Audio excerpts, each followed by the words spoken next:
go to school, survive like a zombie, and then go back home.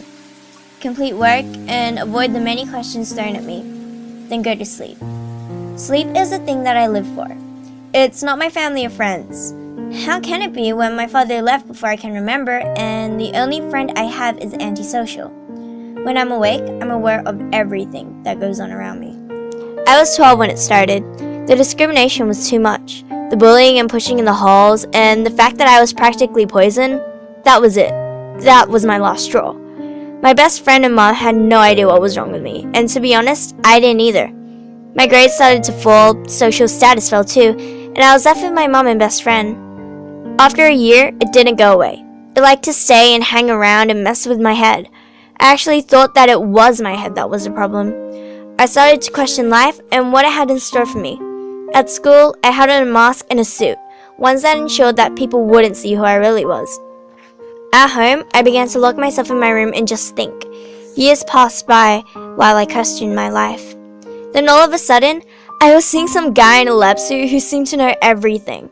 Having figured out that my mom and best friend dragged me there, I didn't listen.